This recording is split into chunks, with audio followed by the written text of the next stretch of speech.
নিশ্চয়ই আর্জেন্টিনার সমর্থকরা অলরেডি আট ঘাট বেঁধে নেমেছেন, কেন ব্রাজিলকে হারাতে হবে, পারলে অনেকে গিয়ে মাঠে গিয়ে খেলে দেবেন, কেউ আবার গ্যালারিতে বসে হাত চাপড়াবেন মরক্কোর পক্ষে।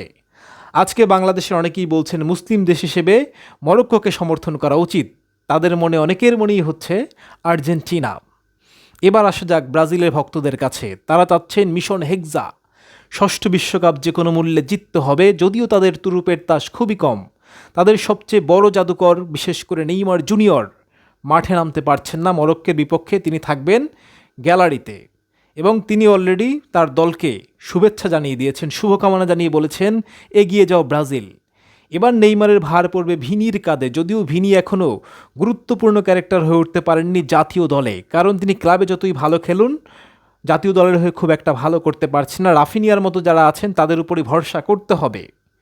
এবং আরও একটা দুঃখ আছে ব্রাজিলের, যে তাদের নাম্বার 10 জার্সি ৮৬ বছরের মধ্যেই প্রথম ম্যাচে মাঠে নামছে না। সেই জার্সি তোলা রইল নেইমারের জন্য, যে কারণে সব মিলিয়ে ব্রাজিলের জন্য একটা আশঙ্কার বিশ্বকাপ। এবং বিপরীতে আর্জেন্টিনার লোকজন বসে আছে ব্রাজিলের হার দেখার জন্য। দেখা যাক মাঠের খেলায় শেষ পর্যন্ত শেষ হাসি কে হাসে, মরক্কোর রক্ষণ টপকে ব্রাজিল তার লক্ষ্যে পৌঁছাতে পারে কিনা।